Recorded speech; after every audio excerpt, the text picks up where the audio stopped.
Andre Ward gives his keys to victory for a longevity in your career.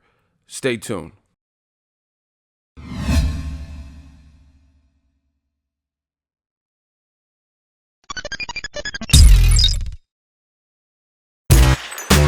Boxingego here. If you like this video, make sure you hit the like button and also subscribe to the channel and hit the bell icon on the top of your screen to get notified when the latest new content drops. 1. What up, Fight World? It's your boy Ego, and I'm back with some more boxing. Make sure you smash the like button. Also, subscribe to the channel for the latest and greatest in boxing. If you want to become part of the gang, notification gang, please hit the bell icon. Shout out to the super chats, channel donations, the Venmo donations, and the Patreon family. We work it. Now, I came across this. It was Andre Ward giving, remember when Biggie came out with the 10 crack commandments? Ugh, never where you rest that. This was Andre Ward's 10 commandments for having longevity in the sport of boxing. Really good read. And I'm just going to read it and then I'll give my thoughts. Ward said, I'll take a top fighter without bad habits outside the ring over a top fighter with bad habits outside the ring. Every day of the week. You can't outtrain your lifestyle. On the other side of 6 is going to show up. Hashtag SOG. That's what I'm talking about. Boxing is a jealous sport. If you dedicate your life to it, it don't cut corners. It will reward you. If you try and cheat the game, it will tell on you and expose you when you least need it. Hashtag SOG. Right? He says, bad habits outside the ring for any fighter, 1 through 12. 1, putting drugs or alcohol in your system. 2, gaining 20 to 30 pounds in between fights. 3, only training when you have a fight coming up. 4, believing your own hype. There is always more work to do. 5, loving the nightlife, right? He goes on to say in his 6 through 12, continued. 6, believing you can't be beat. Anybody can get clipped. 7, having a bunch of people around who only gas you up and tell you what you want to hear. 8, laziness. 9, pride. Not allowing yourself to still be taught. 10, entitlement. Nobody owes you anything. Well said, SOG. Well said. And he says, at a certain point in big fights, it's no longer about skill, talent, or game planning. It's about your lifestyles. Yeah, from the 7th round on, it has now turned into a lifestyle fight. What are you doing or not doing outside the ring that will be on display? He said, all right, I'm done. Just had that on my mind. Then he followed up by saying, what I tweeted yesterday didn't come overnight. It was drilled into my head since I was 9 years old. Quote, if you don't work, you don't eat, son. So when I became a man, coach didn't have to stand over me. I did it on my own. It's never too late to stop and go in a different direction.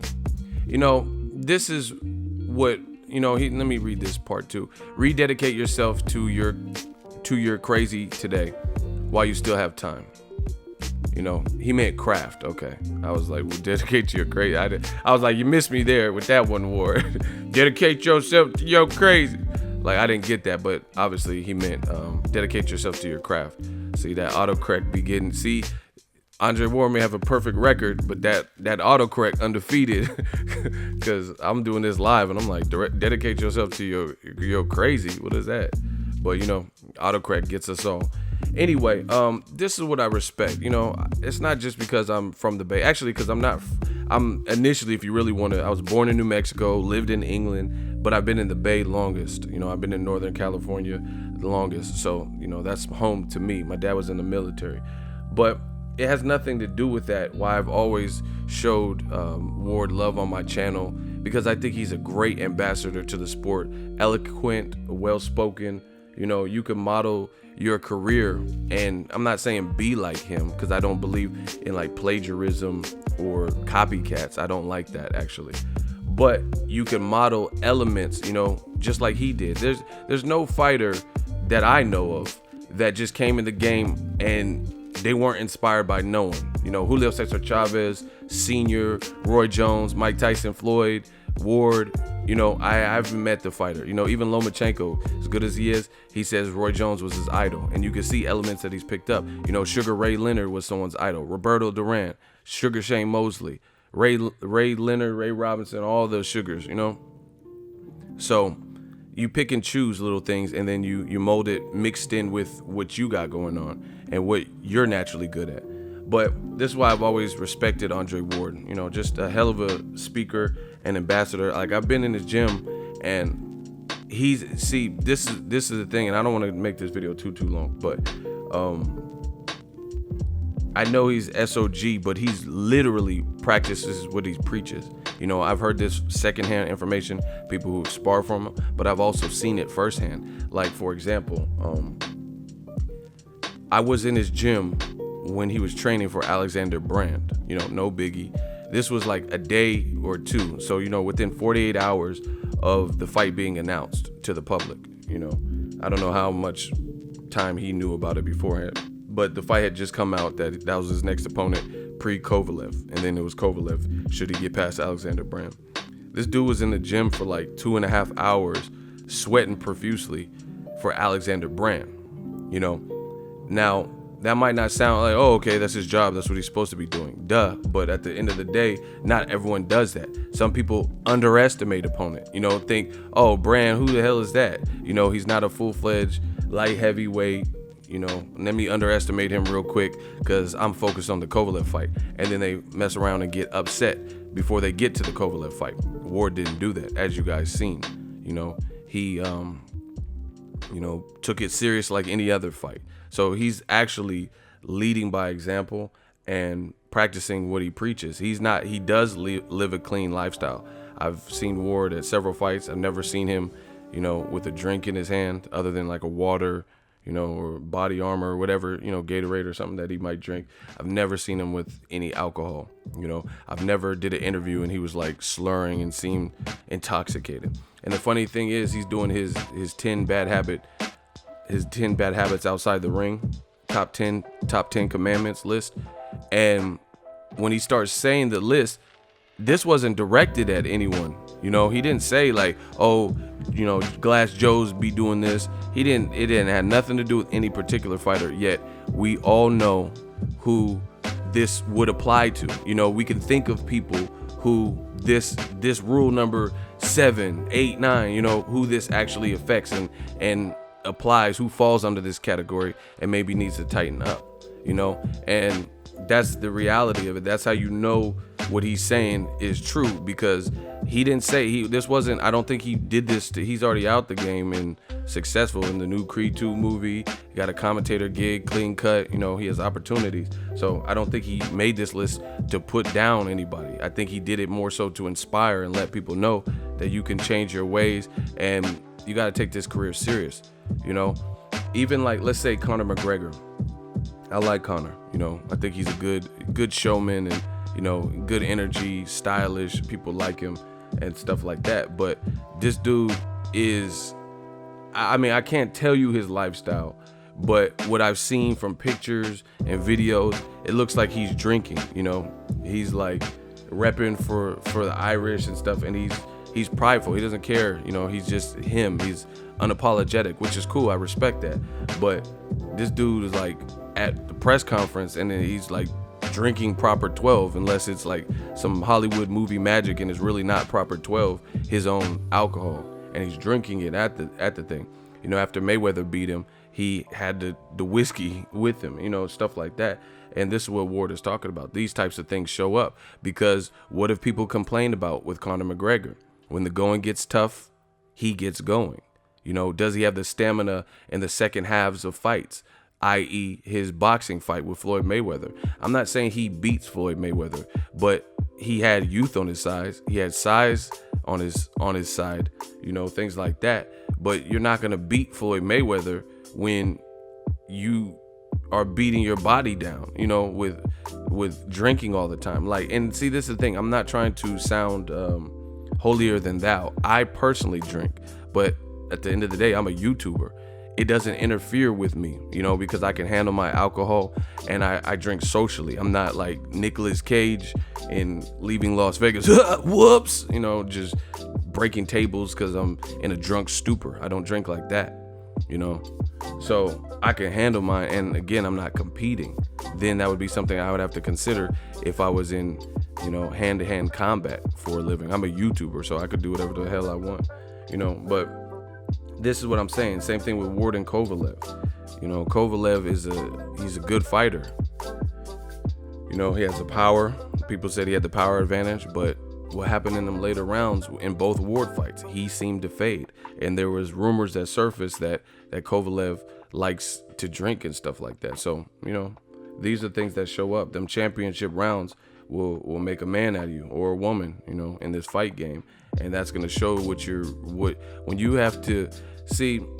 I believe it's a Patton quote. There's an old school quote. I like to look at history, because history repeats itself if you really think about it. And the things that are said in the past usually come up, later in life. And the thing that I like about, like, let's say Andre Ward, him saying these things, is what he's saying is to boxing, but it doesn't just apply to boxing. You could live your life by a lot of what he was saying, just if you're an entrepreneur, looking to become a successful business person, So that's what I like about the quote from him. That's why you see all these legendary quotes, like, the character of a man is revealed when nobody else is watching, things like that. And it's true. A true character comes out when nobody's looking. What are you doing? Not just what you do in front of the camera and stuff like that. So, to wrap this up, I appreciate Ward. I think, and he should be a model citizen, in the boxing world, of what you could do after boxing too. And I've had several conversations in media days and stuff with Ward where I have more information that maybe I'll just release little by little, but like little stuff. He was talking about how Floyd Mayweather, he said he wanted to see him retire and stay retired because he left on his own terms. This was before, of course, the Conor McGregor fight. He said, because so often we see fighters and, they're bleeding on the canvas, lip busted, like guys like Arturo Gatti, rest in peace. He fought Alfonso Gomez, I believe his last fight, or one of his last fights. He's all bloody, his lip was all cut up and stuff. And that's how the image we have of Julio Cesar Chavez or Danny Garcia brutally knocking out Eric Morales. That's the everlasting memory. So he was saying, like, guys like Floyd, he did it his way, made a lot of money in the game, made a killing. He wants to see him go out like that. And he stayed true with that in his character. The options were plentiful after he beat Kovalev, but he already had a long career, dealt with some nagging injuries that maybe influenced his ability to perform, moved up in weight. He conquered everything he needed to do. But now he has all his faculties. He can be on ESPN Deportes, he can be on Creed and First Takes and, the host of The Contender. Like, no disrespect, I'm not trying to be funny or whatever, but you couldn't get maybe a Brandon Rios or like a Terry Norris to host The Contender, because it'd be harder to decipher, like, just the sounds and what they're saying and stuff. So Ward he should be a role model for these up and comers, and Shakur Stevenson, people like that are good to have him as a manager and advisor and all this, because he has a wealth of knowledge from everything he's went through. And this was what he put it, the 10 commandments of bad habits, kind of a continuation to a conversation I had with him during the Crawford Jose Benavidez fight. So check that interview on the channel. He started talking about some of these different things, and it's true. So instead of people hating, people need to wisen up, smarten up, and actually pull out a pen and paper and take notes. Just my 2 cents. Let me know what you guys think. Drop your thoughts in the comment section. Make sure you smash the like button as always. Hate, comment, and subscribe. Till next video, it's Ego signing off. So if you enjoyed this video and want more content like this on the channel, you can show your appreciation by going to the PayPal donate button or the YouTube support button, and you can donate any amount that you feel is equivalent to the value of this video. Much more to come. Thank you guys for your support. Boxingego, the future of boxing.